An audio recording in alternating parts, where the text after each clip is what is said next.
Greetings, I'm Jed Shlackman. I work as a holistic counselor, a hypnotherapist, and an energy healer. In this video, I want to speak about the topic of holistic pet health.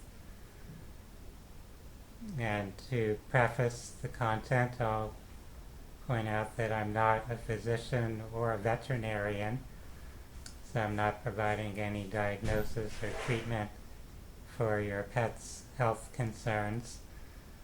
If you have specific issues, you can consult a qualified professional who can assess and provide any needed treatment for your pets, your dogs, cats, or other animals that you're taking care of.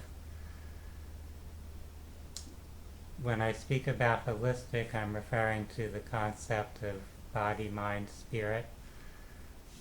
The idea that we're not just the physical body, but there are energetic and psychological and spiritual aspects of our being. Our health is affected by our social environment, our biological environment.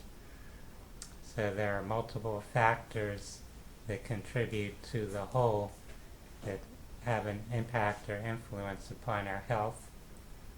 That's true for human beings as well as for other animals. So when it comes to your pets, you love them, you care about them, and you want to do whatever you can to support their health and well-being.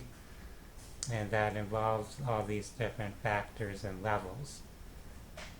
So one thing to consider is the biological environment of that animal, what you're feeding it, what chemicals, what types of toxins your animal might be exposed to that could affect its health. Are you bathing your animal, and what's in the shampoo that you might be using? All these different little factors that can affect how the physical organism is able to function. A lot of people don't think too much about what chemicals they're using around their animals, what type of food or diet the animal is consuming. But these factors can make a very significant difference. In our current era, there are many processed pet foods that people are regularly giving to their animals, to their cats and dogs. And those products may have components that are not healthy. They may be not providing the type of nutrition that an animal would naturally be getting if it had its quote-unquote natural diet, if it was consuming the foods that that animal has historically or ancestrally been accustomed to living and thriving upon. So the diets of these animals are being changed by the pet food processing industry, you could say. And there's often additives in those foods or highly processed elements in the food that can disturb the functioning of the animal's digestive system. There could be other contaminants in the food. So you might want to research what is a more ideal diet for your pet, and not just use some highly processed pet food that just happens to be cheap at your local store. You may need to spend a little extra up front to get better food for your animal, and in the long run that might end up saving you money from your pet not having as many illnesses or diseases that you end up paying a veterinarian to try to treat. So it's better to be proactive, to do things in the present that are supporting your pet's health, rather than reacting later when your pet becomes ill and you're desperate to find some remedy or treatment. Another factor in pets' health is actually the health of the human beings that are their family, those who are taking care of the pets, in particular the psychological state. Pets are very much energetically and emotionally enmeshed with their masters or owners, if you will. So if you're having a lot of stress, a lot of anxiety, if there's conflict and discord and aggression in a family, then the pets can start to be impacted by that energy. They can start to reflect that in both their behavior as well as their physical health condition. So if you see issues developing in your pets, you can reflect upon yourself and your own human family and see if there are any issues there that you need to address or face.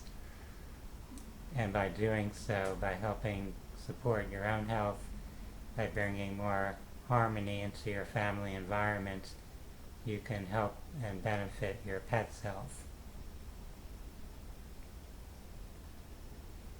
One common issue with pets in our current society is that people treat them with all kinds of chemicals, various insecticides, things to keep away fleas and ticks. And some of those are some pretty harsh, disruptive chemicals that are not only damaging to insects, but they could also damage tissues or organs of the animal, of the pet that you have. They can also affect your own health and well-being. So it would be wise to consider some more natural and less toxic alternatives. There are some essential oils. There are some things you can do with herbs and diet, things that are going to help protect your animal from insect pests without creating the toxicity that some of those chemical products are producing. You can look up some formulas that people have created, some traditional formulas, some veterinarians who work with more natural treatments or remedies. There are different options out there that you can consider. You don't have to just get the common products that are found in a pet store or in a supermarket. You can research more and find out that there are many different alternatives. There are ways to create an environment that's safe and healthy for your family, including your pets. If you have any questions about pet health, you can consult veterinarians who are more natural or holistic in their philosophy, you could say, of how to care for pets.